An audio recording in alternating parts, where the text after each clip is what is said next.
Bienvenue sur Infonami, voici un Realme GT 8 Pro et aujourd'hui je vais vous montrer comment insérer une carte SIM dans cet appareil.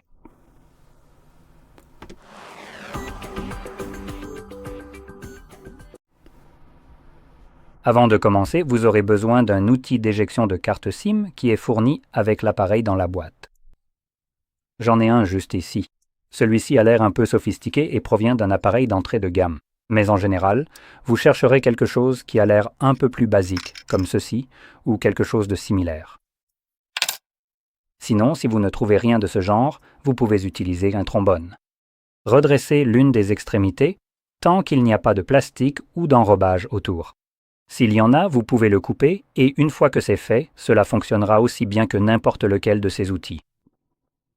Une fois que vous avez l'un ou l'autre de ces outils, vous pouvez alors éjecter le tiroir. Donc, il faut d'abord retirer la coque de votre appareil si vous en avez une. Voilà. Et le tiroir se trouve en bas du téléphone. Ici, vous pouvez voir qu'il y a plusieurs trous différents. Nous voulons évidemment utiliser celui qui fait partie de cette découpe, juste ici, qui est notre tiroir SIM. Alors, trouvez la petite zone d'insertion et vous devez y enfoncer la pointe. Quand vous le faites, vous pouvez voir que le tiroir ressort suffisamment pour que vous puissiez le retirer. Sur le tiroir, vous aurez de la place pour 2 cartes SIM, une de chaque côté. Malheureusement, il n'y a pas d'emplacement pour du stockage extensible, donc vous ne pourrez pas insérer de carte SD nulle part. Voilà. Si vous prévoyez d'utiliser une carte SIM physique ou deux, vous pouvez évidemment les placer soit en haut, soit en bas, ou bien sûr des deux côtés pour les 2 cartes.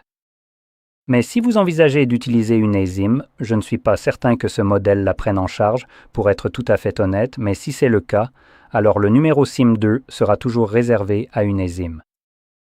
C'est quelque chose que vous devez activer dans les paramètres, sous la section SIM ou connectivité, ou quel que soit son nom.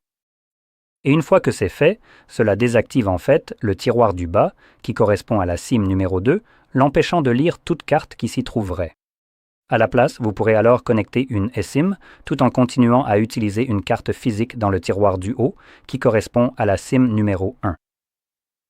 Quoi qu'il en soit, une fois que votre carte est en place, elle doit être bien à plat sur le tiroir et ne pas en tomber. Si vous la retournez puis la réinsérez dans votre appareil, la carte devrait fonctionner immédiatement. Allez, voilà. Je dois juste confirmer le code PIN de ma carte SIM pour la déverrouiller et c'est bon pour moi. La carte est déverrouillée, connectée ou devrait l'être normalement, et c'est à peu près tout.